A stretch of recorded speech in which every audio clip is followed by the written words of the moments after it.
Dear all, Acharya Sri Mantung Dev is worshipping to Lord Adinath, and today in the stanza number 14, they are giving a new type of Visheshan to to Adinath Bhagwan. And today in their worship, they are saying that you are just like yesterday. We see that they said, I cannot give you the importance of a moon because the moon has a spot.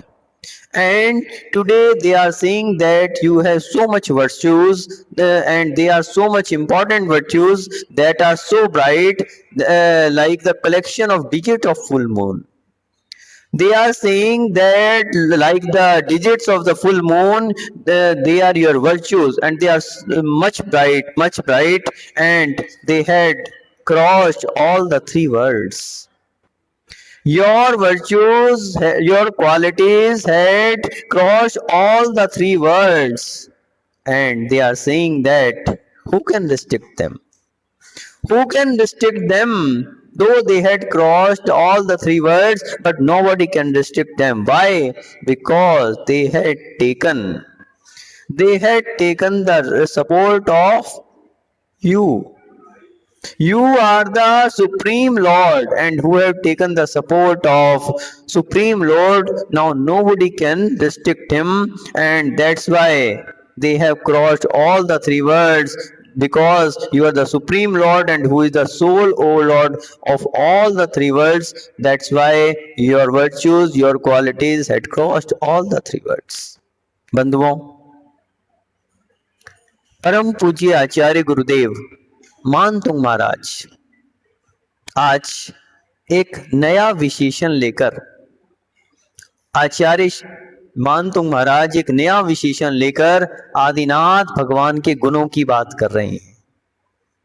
भक्त की ये भावना रहती है कि अपने आराध्य के गुणों का क्या करे? गुणानुवाद करे, गुणों का गुणानुवाद करे। और वास्तविकता में श्रद्धा और भक्ति है भी क्यों? हम किसी के भक्त हैं, हम किसी के आराध्य हैं, हम किसी की आराधना कर रहे हैं। क्यों कर रहे हैं? क्या कारण है उसके पीछे आराधना का? क्या कारण है? उनके गुणों के कारण ही हम उनकी आराधना कर रहे हैं। गुणों के कारण ही हमारी क्या है? उनके प्रति श्रद्धा है, उनके प्रति भक्ति है, एकमात्र उनके गुणों के लिए। और जैन धर्म क्या है? गुण प्रधान है। जैन धर्म तो अपने आप में गुण प्रधान ही है। जैन नाम का कोई बता सकता है आज तक कोई व्यक्ति हुआ क्या? राम को मानने वाले कहते हैं कि राम नाम के व्यक्ति हुए थे। हनुमान को मानने वाले हुए हैं, वो क्या कहते हैं? हनुमान नाम के व्यक्ति हुए थे। कृष्ण को मानने वाले कहते हैं कृष्ण के हुए थे। शिव को मानने वाले शिव के लिए मानते हैं। प्रत्येक धर्म, क्रिसमस जो ईसाई लोग हैं वो अपने ईसा मसीह, तो कोई ना कोई एक, आप देखो कोई गुरु नानक को मान रहे हैं। सभी धर्मों में हम देखते हैं किसी ना किसी व्यक्ति विशेष के विषय में बात आ रही है, लेकिन जैन नाम का आज तक कोई व्यक्ति नहीं हुआ है। क्या कोई आज तक कोई हुआ क्या जिसके विषय में कोई जीवनी आती हो कि जैन नाम का एक व्यक्ति था, उसने अमुक राजा के यहाँ जन्म लिया, उसने अमुक नगर में जन्म लिया, उसने अमुक अपने जीवन में ऐसा कार्य किया? ऐसा कोई परिचय देखा क्या किसी ने?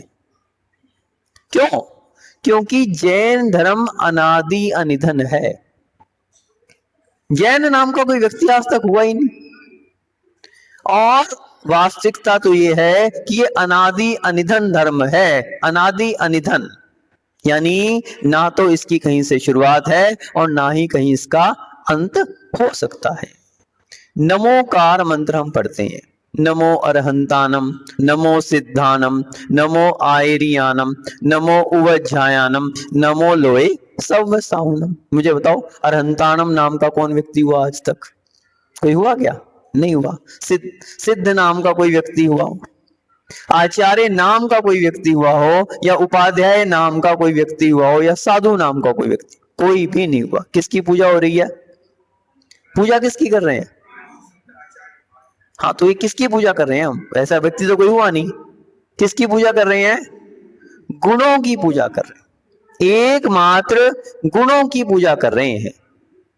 अरिहंत परमेष्ठी कौन है? जिनके अंदर क्या है? ये 46 मूल गुण हैं। वो सभी अरिहंत, उन सभी हमारे लिए पूज्य हैं, वो सभी हमारे लिए आराध्य हैं। 46 मूल गुण जिनके हैं, जिनके जन्म से पहले ही आप देखो तीर्थंकरों की अगर विशेषता देखें कि देवता गर्भ में 6 महीने, गर्भ में आने के भी 6 महीने पहले रत्नों की वर्षा कर रहे हैं, जिनके लिए पंच कल्याणक मनाए जा रहे हैं, ऐसे तीर्थंकर। और तीर्थंकरों की प्रधानता से जितने भी अरिहंत हैं, जितने भी अरिहंत हैं, जिनके अंदर ये सभी गुण हैं, आप देखो 46 गुण अरिहंतों के। कहीं 10 जन्म से हैं, कहीं 10 जो हैं उनकी जब वो तपस्चरण करते हैं केवल ज्ञान के समय, और 14 देवकृत, ऐसे 34 अतिशय हैं, 8 प्रातिहार्य हैं, और 4 अनंत चतुष्टय हैं। 34 और 8 कितने हो गए? 42, और 4 46। तो ये 46 मूल गुण उदाहरण करने वाले सभी अरिहंत परमेष्ठी, या वो कोई भी हो, उनका किसी भी धर्म में जन्म हुआ हो, जरूरी नहीं कि जैन धर्म में ही उनका जन्म हुआ, आवश्यक नहीं है। प्राय करके हमारे तीर्थंकर जो थे वो कौन से थे? क्षत्रिय वंशी, जिन्हें आप कहते हैं खत्री। खत्री कहते हैं ना, खत्री गोत्र वाले। तो क्षत्रिय, वो खत्री कहां से आया? क्षत्रिय वंशी थे। आदिनाथ भगवान को क्षत्रिय वंशी, नेमिनाथ भगवान कौन से थे? यादव वंशी, यदुवंशी, यादव वंश के थे। तो वास्तविकता में जैन कोई जाति अथवा कोई संप्रदाय नहीं है, धर्म है। जैन क्या है? धर्म है। और किसका धर्म है? जन जन का धर्म है जैन धर्म, जन जन का धर्म है। कोई भी इसे धारण कर सकता है, बस वो गुण उसके अंदर आने चाहिए। और तो क्या, कोई कहता है कि अरे ये तो नीची जात का है, ये थोड़ी जैन धर्म धारण कर सकता है। बताओ, धारण कर सकता है कि नहीं धारण कर सकता? नीची जात का अगर जिसे आप कहते हैं वो जैन धर्म को धारण कर सकता है कि नहीं कर सकता? कर सकता है। क्यों? क्योंकि हमारे यहां तो पशु भी जैन धर्म को धारण कर रहे हैं। भगवान के समव शरण में पशुओं के लिए अलग कोठा है। अब बताओ, अब उससे नीची जात का कौन सा व्यक्ति होगा? पशुओं के लिए जहां गोत्र की बात आती है तो नीच गोत्र के आश्रम के कारण पशु बंद होता है। देख लो आप, कर्म सिद्धांत बता रहा है, आप पढ़ो कर्म सिद्धांत को। जहां बंद विच्छुत्ति की बात है, बंद विच्छुत्ति, विच्छुत्ति का अर्थ है गुण स्थान से जिसका। अब आप लोग थोड़ा सा घबरा जाओगे जब हम सिद्धांत की बात करेंगे, लेकिन ज्यादा गहराई में नहीं जाएंगे। दूसरे गुण स्थान में त्रियंच आयु की विच्छुत्ति है बंद विच्छुत्ति में, और नीच गोत्र की विच्छुत्ति है, दोनों एक साथ है। कहीं भी आप देख लो विच्छुत्ति के अर्थ में नीच गोत्र और त्रियंच आयु एक साथ चलेंगे। उदय विच्छुत्ति में देख लो, कहीं आप बंद विच्छुत्ति में देख लो, कहीं भी देख लो, नीच गोत्र और त्रियंच आयु एक साथ चलते हैं।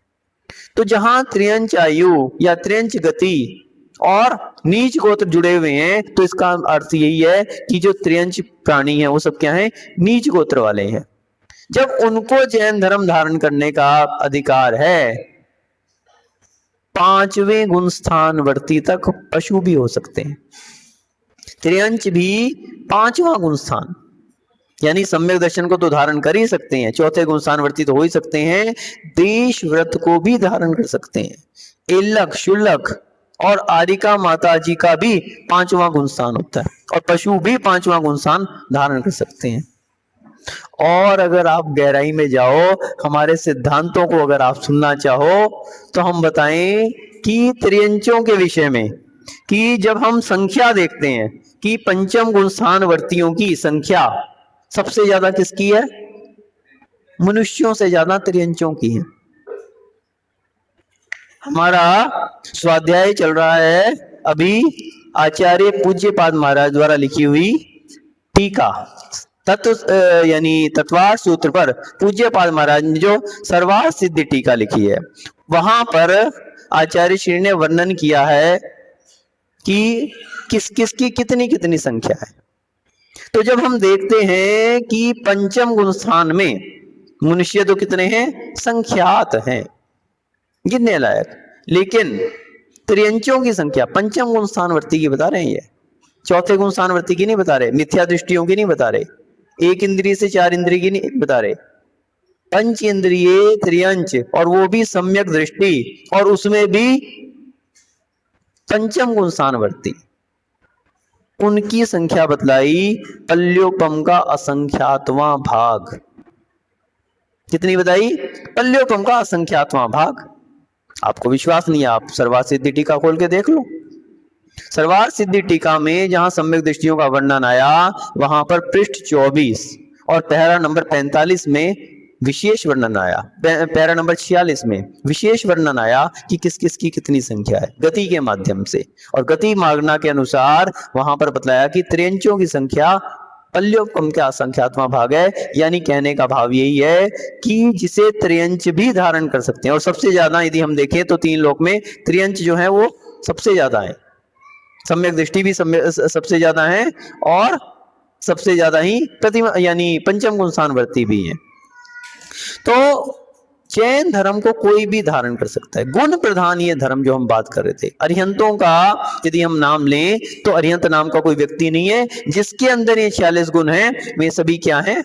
अरिहंत हैं, जिन्होंने आठों कर्मों को क्षय कर दिया। कोई भी हो, वैसे अनंतानंत, एक दो नहीं है, अनंतानंत सिद्ध परमेष्टि हैं, एक व्यक्ति नहीं है कोई सिद्ध नाम का, अनंतानंत को पूजने वाले हैं हम तो। और फिर आचार्य परमेष्टि, 36 मूल गुणों के धारी, 36 मूल गुण, 22 परिचय और 12 तप, यानी 36 मूल गुण जिनके होते हैं। इसमें आवश्यक आदि भी हैं और चीजें भी हैं। 36 मूल गुण, ऐसे गुणों की प्रधानता है वहां भी। उपाध्याय देख लो आप, 25 मूल गुणों के धारी, जिनके अंदर 25 मूल गुण हैं, द्वादशांग के 11 अंग और 14 पूर्व की, जिन्होंने व्याख्यान करते हैं। किसी ने पूछा कि क्या उपाध्याय परमेष्टि के लिए कहा कि 11 अंग और 14 पूर्व, तो क्या पूरा ज्ञान होता है उनको? मैंने कहा पूरा ज्ञान आना तो बहुत दूर की बात है। आज के समय में पंचम काल में 11 अंग और 12 अंग की बात तो छोड़ दो, एक अंग के धारी और अंगांश के धारी भी कौन थे? धरसेन महाराज थे। आचार्य धरसेन महाराज, जिन्होंने पुष्पदंत और भूत बलि के लिए शिक्षा दी, और जिन्होंने पहला ग्रंथ लिखा था षटखंडागम, जहां से शुद्ध परंपरा शुरू हुई थी, उनके लिखने वाले से के भी गुरु धरसेन आचार्य थे, वो भी अंगांश के धारी थे। तो आज के समय में अंग का ज्ञान और 14 अंग 11 अंग का तो हो ही नहीं सकता, तो फिर इसका मतलब उपाध्याय पद तो हो ही नहीं सकता। वहां पे तो 11 अंग और 14 पूर्व की बात कही है। बताओ हो सकता है क्या ऐसे? ऐसे में उपाध्याय पद तो किसी को दिया ही नहीं जा सकता। उपाध्याय परमेष्टि के विषय में जहां बात आई, तो अभी हमारी वार्षानुपेक्षा पर परम पूज्य आचार्य श्री के द्वारा लिखी हुई सर्वोदय टीका चल रही है दोपहर में स्वाध्याय, तो उसका स्वाध्याय चलता है। उसमें पांचों परमेष्टियों के स्वरूप के विषय में वर्णन आया। वहां जब उपाध्याय परमेष्टि की बात आई तो क्या बात आई? जो अपनी द्वादशांग के अनुसार वर्णन करता है, उससे हटके कोई बात नहीं कहता, वो उपाध्याय परमेष्टि। यानी जो 11 अंग 14 पूर्व में जिनेंद्र भगवान, जिनोत्तम जिनेंद्र भगवान के द्वारा जो कथित है, उस बात का जो वर्णन करता है, वो उपाध्याय परमेष्टि है। तो जो रत्नत्रय से संयुक्त है, जो रेयन्ते जुत्तो नित्यम धम्मो वदेशने निर्दो सो वो जायो वस्यो वस्यो मदीय जदीवर वस्य। ऐसा गोम इसमें नेमिचंद महाराज ने कहा है द्रव्य संग्रह के अंदर कि जो रेयन्त से युक्त हैं, सम्यक दर्शन, सम्यक ज्ञान, सम्यक चारित्र से युक्त हैं और नित्यम धर्मोपदेश ने निर्दो, धर्म का उपदेश करने में जो निरत हैं, ऐसे उपाध्याय प्रमेष्टि होते हैं। वहां भी गुणों की बात है। और पांचवें जो है साधु प्रमेष्टि, उनके अंदर भी किस चीज की बात आ रही है? गुणों की। तो जो जिन्होंने क्या किया है, ऐसे जो कि साधु अपने ज्ञान, ध्यान और तप में लीन हैं, 28 मूल गुणों को जो धारण कर रहे हैं, वे साधु प्रमेष्टि। तो उन गुणों के विषय में जहां भी जैन धर्म में बात आई, गुणों के विषय में, और यहाँ आचार्य श्री मानतुंग महाराज भी अगर कोई बात कर रहे हैं तो गुणों की ही बात कर रहे हैं। मानतुंग आचार्य कह रहे हैं कि हे आदिनाथ भगवान, आपके गुणों की क्या विशेषता है, वो यहाँ पे 14 नंबर काव्य में आचार्य श्री बतला रहे हैं। संपूर्ण मंडल शशांक कला कलाप,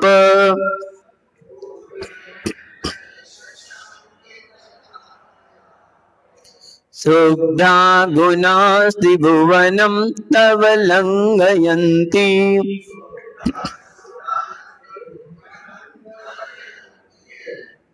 यही संश्रिता श्री जगदीश्वर नाथ मेकम,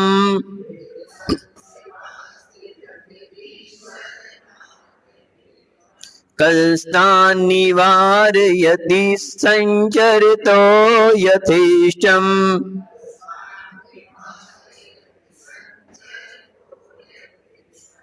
तो यहाँ पर आचार्य श्री मानतुंग महाराज आदिनाथ भगवान के गुणों की बात कर रहे हैं।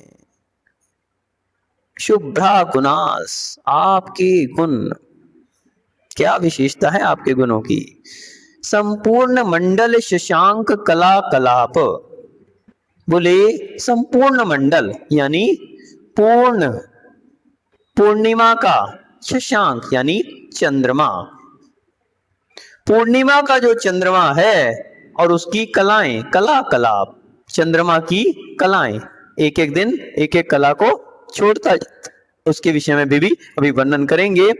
बोले शुभ्रा, तो बोले जैसे चंद्रमा की कलाएं, कितनी अच्छी बात कह रहे हैं कि चंद्रमा की कलाओं को धारण करने वाला वो कौन है? चंद्रमा। और कौन सा चंद्रमा? पूर्णिमा का चंद्रमा। तो उसकी कला के समान शुभ्रा, उज्जवल आपके क्या हैं?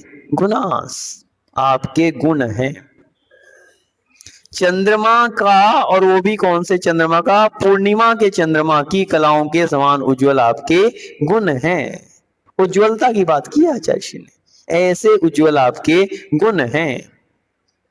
तो यहां पर आचार्य कह रहे हैं कि हे भगवान, आपके गुण कैसे हैं? जैसे चंद्रमा की कलाएं होती हैं, वो कैसी होती हैं? उज्जवल होती हैं। तो चंद्रमा के विषय में जब हम देखें तो उसकी कलाओं के विषय में हम बात करना चाहेंगे। कितनी कलाएं होती हैं चंद्रमा की? कितनी कलाएं होती हैं? कला की जब हम बात करें तो आप सभी कलाकार हैं, हर आदमी में कोई ना कोई कला होती है। लोग कहते हैं अमुक व्यक्ति जो फिल्मों में काम कर रहा है वो कलाकार कहते हैं उसको, कोई बहुत अच्छा नाटक आदि दिखाए उसको कलाकार कहते हैं। किसी के अंदर और कोई विशेष ऐसी बात हो तो उसको कहते हैं कि ये ऐसा कला। लेकिन वास्तविकता तो है कि हर आदमी कलाकार है, हर व्यक्ति कलाकार है। क्यों? कोई ना कोई कला तो उसके अंदर पाई जाती है। ऐसा कोई व्यक्ति नहीं कि जिसमें कोई कला ना हो। किसी के अंदर कोई कला है, किसी के अंदर कोई कला है। कोई अपनी कलाओं से क्या करता है? बहुत अच्छे धार्मिक कार्य करता है, और कोई उन कलाओं को गलत यूज में लगा देता है। एक व्यक्ति जिसके अंदर धार्मिकपना है वो क्या करेगा? वो अपनी कला के द्वारा बहुत अच्छी मैनेजमेंट कर लेगा, सभा का अच्छा संचालन कर लेगा, बहुत सारे लोगों को अपने से जोड़ लेगा, सबके अंदर मैत्री भाव, प्रेम भाव पैदा कर देगा। वो भी एक कला है, मैनेजमेंट की कला, मैनेजमेंट। और एक व्यक्ति ऐसा भी है कि वो उसके अंदर वो कला है कि वो परमाणु बम और ऐसे एटम बम आदि बना देगा, पूरे विश्व को विध्वंस कर देगा। कला उसके अंदर भी है, बस कला का दुरुपयोग। हर आदमी थोड़ी एटम बम बना सकता है। हमने बताया था एक दिन पहले कि एटम बम कैसे बनता है, बताया था ना, सबको याद है ना? अब बनाने नहीं बैठ जाना। तो वो भी एक कला है, बस कला का सदुपयोग है या दुरुपयोग है, इतनी बात है। वही एटॉमिक एनर्जी, वही परमाणु ऊर्जा आप बहुत सारे विकासशील कार्यों के लिए ले सकते हो, बहुत सारी लोगों के लिए, उसके लिए रोजगार मिल सकता है, बहुत सारे लोगों को बिजली मिल सकती है, बहुत सारी चीजें उसमें हो सकती हैं। और वही विध्वंसकारी कार्यों के लिए भी हो सकता है। मैनेजमेंट की आपके अंदर कला है तो आप बहुत अच्छे लोगों को जोड़ भी सकते हो, अच्छे रास्ते पे भी लगा सकते हो। और मैनेजमेंट की कला है तो आप बहुत बड़ी आतंकवादियों की फौज भी खड़ी कर सकते हो। आप देखो कैसे कैसे लोग सुनने में आते हैं। जिहाद का जिस समय चर्चा आई थी, जिहाद यानी धर्म को लेके लोगों को कैसे भड़काया जा रहा है। जिहाद का क्या अर्थ होता है? जिहाद यानी धर्म युद्ध। जिहाद का अर्थ है धर्म युद्ध, सामान्य युद्ध नहीं। धर्म को ओट बनाकर, धर्म की ओट में लोगों को आपस में लड़ाना, कला है ये भी, हर किसी के अंदर नहीं है, लेकिन दुरुपयोग हो रहा है उस कला। मैनेजमेंट की कला है उसके अंदर भी, लोगों को हिप्नोटाइज करने की, लोगों को आकर्षित करने की, लोगों को संभ्रमित करने की कला है उसके अंदर। और उसको लेके लोग क्या कर रहे हैं, बहुत सारे लोगों के अंदर एक आतंकवादी के लिए दिखाते हैं कि जो उन्होंने फौज इकट्ठी की 11-11, 12-12 साल के बच्चों के अंदर, कैसे कैसे उन्होंने विचार भर दिए कि ये जो अमेरिका का राष्ट्रपति है तेरा शत्रु है, इसने तेरे धर्म को नष्ट किया है, और कैसे कैसे उसको भड़काया जाता है नौजवान बच्चे के अंदर। और उसके अंदर उसको राइफल की ट्रेनिंग दे रहे हैं, कहीं उसको बारूद चलाना सिखा रहे हैं, सामने उसके जो है अमेरिका के राष्ट्रपति को लगाकर उसको निशाना बनाने के लिए सिखाया जा रहा है। ये सब क्या है? एक कला का दुरुपयोग है। कला तो उसके अंदर भी है कि वो दूसरे को क्या कर सकता है, प्रभावित कर सकता है, लेकिन उसका दुरुपयोग कर रहा है, आतंकवादी बना रहा है उसको, और पूरी फौज तैयार कर रहा है उसके लिए।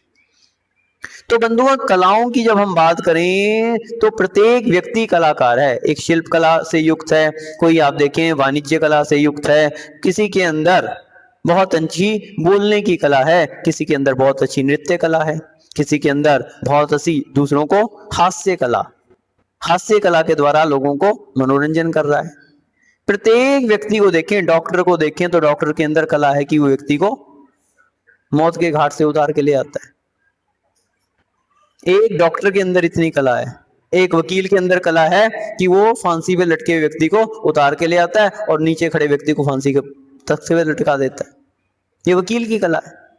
इंजीनियर को देख लो, उसकी कला है कि कितनी सुंदर बिल्डिंगों का निर्माण कर दे रहा है, कितने सारे वो क्या कर रहा है, इंजीनियर के द्वारा, इंजीनियरिंग के द्वारा कितनी सारी कंप्यूटर की एक से एक नए आविष्कार कर रहा है। ये सब क्या है? कलाएं हैं। जिस क्षेत्र में हम देख लें, व्यापारी को देख लें तो व्यापारी की कला है कि ग्राहक से पैसा कैसे निकालना है, व्यापारी की कला है। तो हर व्यक्ति क्या है? कलाकार है। कला हर व्यक्ति में है, बस उसका सदुपयोग और दुरुपयोग, बस ये महत्वपूर्ण है। तो यहां जो बात चल रही है वो कौन सी कला की बात कर रही है? चंद्रमा की कलाएं। चंद्रमा भी क्या है? उसके अंदर भी कलाएं हैं। कितनी कलाएं होती हैं चंद्रमा में? 16 कलाएं होती हैं। अब 16 कलाएं होती हैं तो ये बताओ कि दिन तो 15 ही होते हैं। पक्ष में दिन तो 15 ही होते हैं, तो 16 कहां से हो गई? बताओ। दिन तो 15 होते हैं पक्ष में, 16 तो होता नहीं दिन, तो 16 कलाएं क्यों कह दी उसकी? कोई तो बताओ। कोई नहीं बता पा रहा। 16 कलाएं कौन सी होगी? कोई नहीं बता पा रहा। सोचो। 16 कलाएं इस तरह से हैं कि 1 से लेके 14 तक क्या है? 14 कलाएं। कहीं आप देखो कि जब वो उसका एक हिस्सा खुला रहता है, बाकी ढका रहता है, तो एकम होती है। 2 हिस्से खुले रहते हैं, दूज होती है। तो ऐसे जैसे बढ़ती जाती है तो वो शुक्ल पक्ष चलता है। और 14वें दिन, शुक्ल पक्ष के 14वें दिन क्या होता है? 14 हिस्से खुल जाते हैं, ठीक है ना? 14 हिस्से खुल गए, एक हिस्सा ढका हुआ है, एक हिस्सा ढका हुआ है 14वें दिन, शुक्ल पक्ष के 14वें दिन। 14 हिस्से तो खुल गए हैं उसके, 14 हिस्से से रोशनी आ रही है, एक हिस्सा उसका ढांपा हुआ है। 14 की क्या है वो, शुक्ल पक्ष की चतुर्दशी, और फिर वो भी छोड़ दिया उसने, तो क्या आ गया, पूर्णिमा। तो ये क्या हो गए, पूर्णिमा तक कितनी होगी, 15 कलाएं होगी।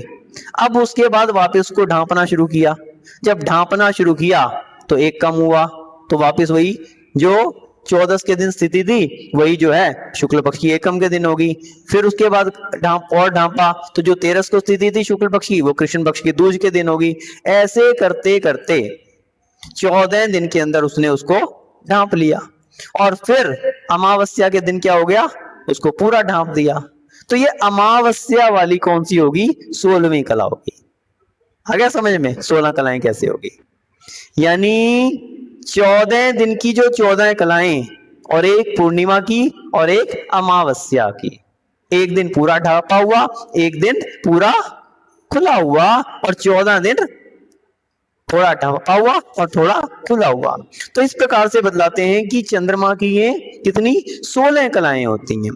तो वास्तविकता में इसका जब हम कारण देखते हैं कि ये कैसे होता है, तो बतलाते हैं कि ये चंद्रमा का जो ये कृष्ण पक्ष और शुक्ल पक्ष ये कैसे बनता है। तो इस विषय में दो आचार्यों के दो अलग अलग मत आए। हमारे सिद्धांतों में, हमारे यानी ग्रंथों में इसके विषय में वर्णन मिलता है। त्रिलोक सार और त्रिलोक प्रणति जैसे ग्रंथों में ज्योतिर्लोक का वर्णन है, बहुत सुंदर वर्णन है। तो उसमें इसका वर्णन आया है कि ये जो चंद्रमा को जो ये घटता बढ़ता रहता है, इसका जो प्रकाश है उसके पीछे क्या कारण है। तो एक आचार्य का मत तो है कि ये चंद्रमा का स्वभाव है। ये क्या है, ये चंद्रमा का स्वभाव है कि वो एक एक कला को छोड़ता छोड़ता छोड़ता छोड़ता छोड़ता चला जाता है, और उसके बाद फिर वापस उसको ग्रहण करता चला जाता है। तो इस प्रकार से आपका शुक्ल पक्ष और कृष्ण पक्ष का निर्माण होता है, अमावस्या और पूर्णिमा के दिन आते हैं। लेकिन दूसरे आचार्यों का ऐसा मत है कि राहु और केतु जिसकी हम बात करते हैं, जिनके कारण सूर्य ग्रहण और चंद्र ग्रहण भी लगता है, बतलाते हैं कि राहु के जो विमान हैं वो क्या है, चंद्रमा के नीचे होते हैं, और केतु के विमान सूर्य के नीचे होते हैं। तो जब सूर्य और चंद्रमा का जो ग्रहण लगता है वो राहु और केतु के कारण लगता है। लेकिन बोले ये राहु और केतु दो प्रकार के होते हैं। दोनों कैसे होते हैं, दो अलग अलग प्रकार के होते हैं। एक होता है पर्व राहु, एक क्या होता है, पर्व राहु, जो कि 6 महीने बाद जिसको जो है चंद्रमा के नीचे आता है, और इसका कैसा होता है, रंग काला होता है। राहु केतु के विमान कैसे होते हैं, काले रंग के होते हैं। तो वो क्या करते हैं, चंद्रमा और सूर्य के विमान को ढक लेते हैं, जिस कारण से सूर्य ग्रहण और चंद्र ग्रहण होता है। तो एक होता है पर्व राहु, जो 6 महीने बाद चंद्रमा के नीचे आता है, और इसके आने पर क्या होता है, चंद्र ग्रहण होता है पर्व राहु के कारण। और इसी प्रकार से केतु के विषय में भी 6 महीने बाद सूर्य के विमान के नीचे आता है तो सूर्य ग्रहण होता है। लेकिन एक दूसरा होता है, वो कहता है दिवस राहु, उसका क्या नाम है, दिवस राहु। तो ये जो दिवस राहु है ये भी एक विमान है जो कि चंद्रमा के ही नीचे रहता है, चंद्रमा के नीचे रहता है। लेकिन इसकी जो गति होती है वो चंद्रमा के विमान से मंद होती है, कम होती है, और ये 1 महीने में अपनी परिक्रमा पूरी करता है। 1 महीना इसको परिक्रमा पूरी करने में लगता है। तो इस कारण से जब ये चंद्रमा के नीचे चलता है तो एक एक दिन आगे आगे उसके बढ़ता जाता है, क्योंकि उसकी गति मंद है। तो जो परिक्रमा लगाते हैं तो चंद्रमा जो है परिक्रमा तीव्र गति से लगा रहा है, लेकिन वो धीमी गति से लगा रहा है। इस कारण वो धीरे धीरे उसके आगे आगे आता जाता है, आता जाता है, आता जाता है। तो एक एक चंद्रमा के एक एक भाग को आच्छादित करता रहता है, और 15 दिन में जाकर पूरा उसको आच्छादित कर देता है। तो क्या हो जाता है, कृष्ण पक्ष का निर्माण हो जाता है। पहले दिन थोड़ा सा आच्छादित होता है, दूसरे दिन और अधिक और अधिक और अधिक, ऐसे बढ़ते बढ़ते अमावस्या के दिन पूरे चंद्रमा के विमान को ढक देता है, क्योंकि उसके नीचे है। अब जब नीचे है तो सूर्य यानी कि चंद्रमा का प्रकाश पृथ्वी तक नहीं पहुंच पाता। इस कारण से उस दिन क्या हो जाती है, अमावस्या, पूरे चंद्रमा के लिए उसने ढांप लिया। और फिर जब ये आगे बढ़ता है परिक्रमा अपनी, तो एक एक कला को नीचे से छोड़ता छोड़ता छोड़ता चला जाता है। तो वो शुक्ल पक्ष आरंभ हो जाता है। एक एक पक्ष एक एक दिन बढ़ते बढ़ते बढ़ते बढ़ते और पूर्णिमा के दिन पूरे के पूरे चंद्रमा को क्या कर देता है, वहां से हट जाता है, तो पूरा का पूरा चंद्रमा का प्रकाश पृथ्वी तक आने लगता है। इस प्रकार से शुक्ल पक्ष और कृष्ण पक्ष का निर्माण होता है, पूर्णिमा और अमावस्या जैसी तिथियों का निर्माण होता है। तो एक एक कला का जब हम देखें कि चंद्रमा की एक एक कलाएं हैं और जो जितना विकास उसका देखा, तो अपन ने देखा कि इसका कितना सारा विकास हो गया। तो इस प्रकार से अपन ने देखा कि एक एक चंद्रमा के उसको छोड़ते हुए 16 भाग बन जाते हैं और 16 भागों में चंद्रमा का विस्तार कितना है। एक एक कला का जब हम विस्तार देखें तो चंद्रमा का विस्तार कितना है, कोई बता सकता है? चंद्रमा का जो विमान है वो कितना बड़ा है, पता है किसी को?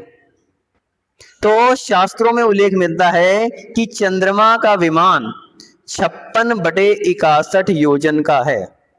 56 को 61 हिस्से बना दें, 56 के 61 हिस्से बना दें, यानी एक योजन से थोड़ा सा कम हो गया, एक योजन से थोड़ा सा कम, इतना बड़ा चंद्रमा का विमान है। और योजन का विस्तार आपको पता ही है कितना होता है। एक योजन में कितने किलोमीटर होते हैं? एक योजन में कितने किलोमीटर होते हैं? 6440 किलोमीटर। ये तो याद करके रख लो आप लोग, एक योजन में 6440 किलोमीटर हुआ करते हैं। तो जब हम चंद्रमा का विस्तार देखते हैं तो एक योजन से थोड़ा सा कम, यानी लगभग 5912 5912 किलोमीटर का चंद्रमा का विस्तार है।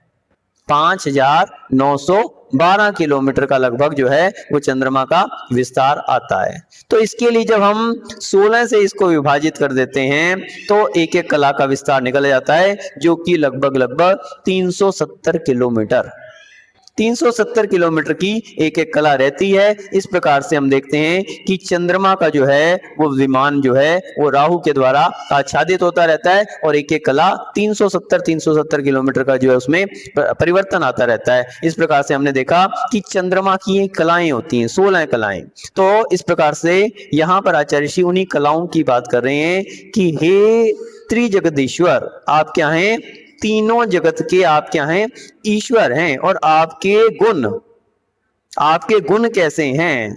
बोले आपके गुण जो हैं संपूर्ण मंडल शशांक, पूर्णिमा के जो चंद्रमंडल है उसके गुणों के समान आपके गुण हैं। शुभ्र यानी उज्जवल, ऐसी उनकी कलाओं, कलाप यानी उसकी कलाओं के समान आपके गुण हैं। वास्तविकता में ये सारी के सारे वर्णन आचार्य ऋषि क्यों कर रहे हैं? आदिनाथ भगवान के गुणों का वर्णन कर रहे हैं। वो कितने उज्जवल आपके गुण हैं। बोले चंद्रमा की जैसी कलाएं होती हैं, ऐसे उज्जवल आपके गुण हैं। अब उन गुणों की हम बात करें तो कह रहे कि उन गुणों की क्या विशेषता है कि त्रिभुवनम तव लंघयन्ति, उन्होंने तीनों लोकों को भी उल्लंघन कर लिया है, तीनों लोगों को भी उन्होंने उल्लंघन कर लिया, इतने विशाल आपके गुण हैं। तो बोले ऐसे गुण जो आप जैसे तीन लोक के नाथ पर आश्रित हैं, वो आपके ऊपर आश्रित हैं। अब उनको तीन लोक से भी अगर वो उल्लंघन कर जाएं तो कोई आश्चर्य की बात नहीं है, कोई बड़ी बात नहीं है, क्योंकि आपके ऊपर में आश्रित हैं। तो यहाँ अभी में गुणों की तो बात कर रहे हैं, लेकिन गुणों के लिए क्या कह रहे हैं कि गुण भी जो है द्रव्याश्रिता गुणा। गुणों की क्या परिभाषा है? गुण किसे कहते हैं? जो द्रव्य पे आश्रित होते हैं। तो ऐसे जो आपके ऊपर आश्रित हैं, और निर्गुणा यानी कि जो अपने आप में गुणों से रहित हैं। गुणों की दूसरी बात क्या कही जाती है कि जो अपने आप में निर्गुण हैं, अपने आप में उनमें उनके अंदर कोई गुण नहीं है और वो दूसरों की विशेषताएं बतला रहे हैं, दूसरों के ऊपर आश्रित, द्रव्याश्रिता का गुना, जो दूसरों के ऊपर आश्रित होते हैं। तो ऐसे जो आपके ऊपर आश्रित हैं, ऐसे आपके गुण हैं। वे इतने क्योंकि आप तीन लोक के भी नाथ हो, तो तीनों लोकों को भी उल्लंघन कर जाएं तो कस्तान निवारती, किसी की मजाल नहीं है। संचर तो यथेष्टम, उनको अपनी इच्छा से संचरण करने में, घूमने फिरने में, आने जाने में कोई रोक टोक लगा सके, ऐसे आपके गुणों का प्रभाव है। तो यहाँ पर एक बहुत सुंदर विशेषण के द्वारा आदिनाथ भगवान की स्तुति आचार्य मानतुंग महाराज उनके गुणों की बात कर रहे हैं कि आपके ऐसे गुण हैं जो कि चंद्रमा की कलाओं की तरह से कैसे उज्जवल हैं और क्योंकि वे आपके ऊपर आश्रित हैं, इसलिए तीनों लोगों को भी उल्लंघन कर गए, कोई उन्हें रोकने की हिम्मत नहीं कर पा रहा। तो ऐसा ये काव्य नंबर 14, जिसके विषय में एक कहानी आती है कि जिनेंद्र भगवान की भक्ति करने वाले एक श्रावक के शरीर में कोई रोग रहता था, तो उस रोग के कारण उसने बहुत दुखी भी रहता था, इलाज भी करवाया, लेकिन उसका कोई भी हल नहीं निकल पा रहा था। तो एक बार एक मुनिराज का वहां पर आगमन हुआ। देखो जितनी भी कथाएं आ रही हैं वहां पर मुनिराज की चर्चा आ रही है, मुनिराज ही जो है उनके लिए समाधान देते हैं और उपाय बताते हैं। तो उन्होंने कहा कि उसने अपनी कथा कह दी मुनिराज के सामने, तो मुनिराज ने कहा कि तुम भक्तामर के 14वें छंद का पाठ करके उसके रिद्धि मंत्रों का जाप करो। यही 14वां छंद, इसके विषय में कहा कि इसका पाठ करो और रिद्धि मंत्र जो बताने जा रहे हैं आपको उसका जाप करो। उसने मात्र 5 दिन तक पाठ किया। कितने दिन तक? 5 दिन तक पाठ किया। बंधुओं आपको एक बात बतला दें, हमने जिस दिन प्रवेश किया था लाभ का चौघड़िया था, और हमने उस दिन कहा था कि जितनी समाज है सबको लाभ ही लाभ होगा, और यहाँ पे भक्तामर जैसा महाकाव्य शिविर आयोजित हो रहा है, वहां पे लाभ ना हो ये हो नहीं सकता है। आप पूछो इस विधान का प्रभाव पूरे मेहरौनी शहर के अंदर, पूरे मेहरौनी शहर के अंदर हर व्यक्ति कह रहा है कि लाभ ही लाभ हो रहा है। बच्चे वैयावृत्ति में आ रहे हैं, महाराज जिस दिन से कलश स्थापना हुई रोज बारिश हो रही है, किसानों को लाभ हो रहा है। रोग की बात यहाँ पे आ गई, रोग की बात। आपके जो अजितनाथ समिति है इसके निर्माण मंत्री, क्या नाम उनका? देवड़िया जी। वो जिस दिन हमारी स्थापना थी, चतुर्दशी के दिन, जिस दिन हमारी चातुर्मास स्थापना थी, उस दिन आए थे, आशीर्वाद लेके गए थे, और कल चतुर्दशी के दिन फिर आए। बोले उस दिन के बाद तक, आपको पता है सभी को कि उनका स्वास्थ्य ठीक नहीं था, कल फिर आए थे, बोले कि महाराज उस दिन के बाद रिपोर्ट में कुछ भी नहीं आ रहा, स्वास्थ्य बिल्कुल सही।